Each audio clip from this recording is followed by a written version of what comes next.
Today's date is January 25th, 2008, and I'm going to record my workout for week number 8, day number 5. This was yesterday, which was technically the 24th. But I want to point something out here real quick here.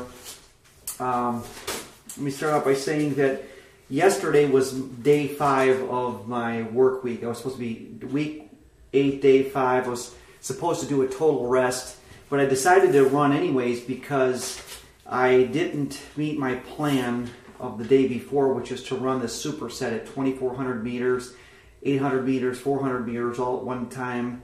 And I had to run a 6:06 pace, then a 5:51 pace, and a 5:36 pace, all without any breaks in between. It was really intense. So I said, okay, I'm going to punish myself and I'm going to run on my day off.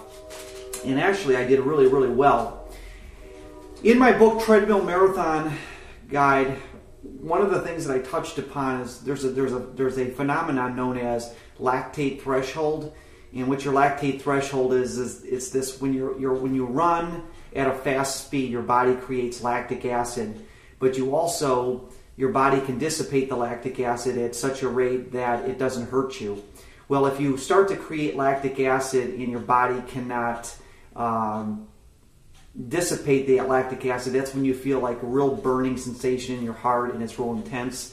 And the object of becoming a very good runner is to be able to increase your lactate threshold.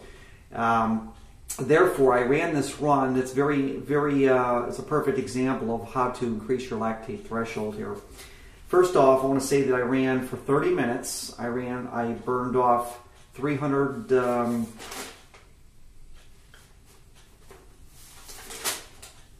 why did I put 30 minutes here? No, I didn't run 30 minutes. I ran for,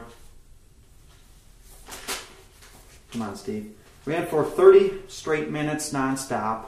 I burned off 493 calories, and I ran 4.18 miles. And again, it's 493 calories, 4.18 miles, 30 minutes. I averaged about a 7:11 per mile.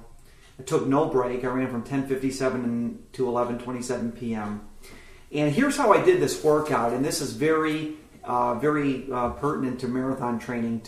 In order to increase my lactate threshold, I ran in cluster sets of 3 minutes each, so it works out perfectly for 30 minutes. First 2 minutes I ran 7 miles per hour. Third minute I ran 10 miles per hour. The next 2 minutes I ran 7 miles per hour. The last minute I ran 10 miles per hour. By the way, 10 miles per hour is a 6 minute per mile. It's a 6 minute mile, but actually it's a little bit faster because my treadmill's 1/10 of a degree a mile per hour faster. And I did that for 15 minutes, and then I upped the speed to 8 miles per hour for 2 minutes, and then the third minute in the set was 10 miles per hour. So I actually, every third minute I did 10 miles per hour, which gave me 10 minutes at 10 miles per hour. The breakdown worked at, I had basically what it broke down to is 10 minutes at 7 miles per hour, 10 minutes at 8 miles per hour, and 10 minutes at 10 miles per hour.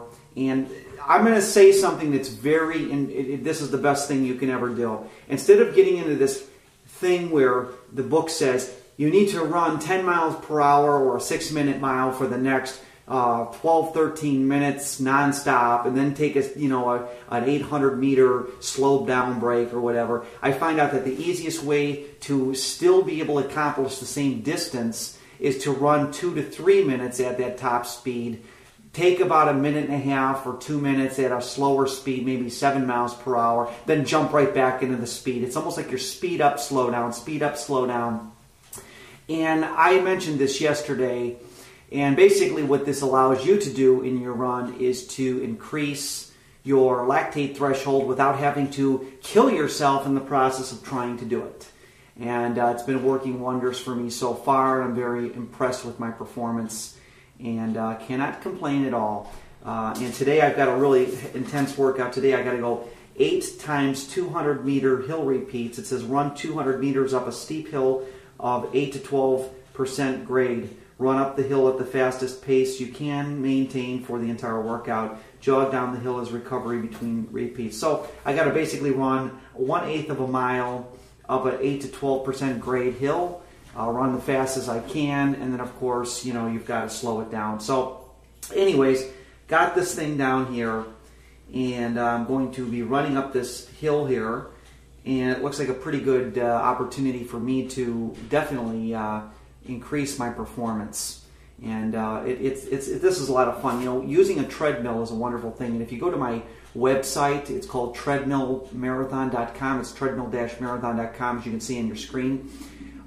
You definitely want to get my ebook for $14.95. I'm thinking about raising the price of it because the demand is higher now. But you can still get it for $14.95. It also comes with 2 free ebooks as well. If you want to lose weight, and that's all you want to do is just lose weight, you need to buy my ebook, because plus you can help me finance my trip to Boston. It'll be a little bit easier too. Running Boston this year, and this is day 3 that I've recorded in my journal entry here. And I am following the Rick Morris 3-hour, 0-minute marathon plan, because I want to follow a very structured plan to get to my destiny here. And anybody running in a marathon training knows that this is very intense work. There's stretching, there's there's increasing your lactate threshold and your VO2 max, which is another term that a lot of people, it's something that Lance Armstrong has a very high VO2 max, the amount of oxygen you can consume and consume. By the way, my goal, I've said this already, is to beat Lance Armstrong. I'm going to run a sub-3 marathon, and if I don't beat the guy, I'm going to darn well come within 10 minutes of it. I think I can do it within 10 minutes, and it makes me feel good knowing that the best cyclist of all time back in a year and a half ago, or a year and a few months ago, said that running a marathon is one of the toughest things he's ever done, training for it and whatnot. So Lance Armstrong, if you're watching this, you got competition here. Of course, you don't really care because you're a superstar and you don't need any approval. So anyways, spare me the bad humor. Okay. Anyways, so that's pretty much it for that workout. And if you have any comments, you can, just post your video replies. I've, made it possible for you to respond or give a video reply to this.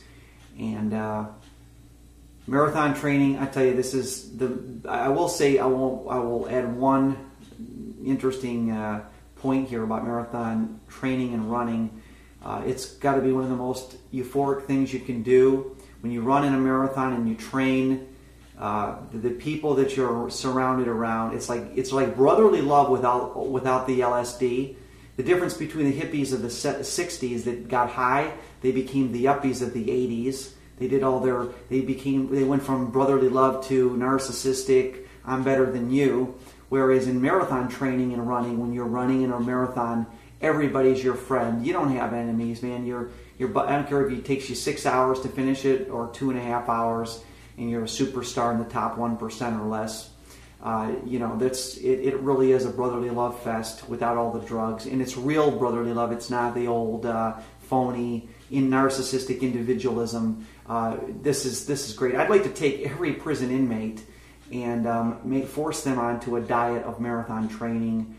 If you could force people into this, which of course you can't pass laws on this, of course, but marathon running, long distance running creates a spiritual side of you that's unparalleled to anything else. I've never met too many real boneheads that are assholes that are marathon runners. I imagine there's exceptions to the rule, but marathon runners spiritually, in fact, I only want to date a marathon runner. I think I'm going to find a love of my life at Boston, hopefully, because I really want to be with somebody that doesn't sit around and eat munchies all the time. And enough of that garbage. I'm talking about marathons here. I'm training for Boston. Just trying to kill up my 10 minutes here. I got 10 minutes to go before YouTube kicks me off. So anyways, I'm out of here. And treadmillmarathon.com. And that's my ebook. And I hope to hear from you soon. Bye-bye.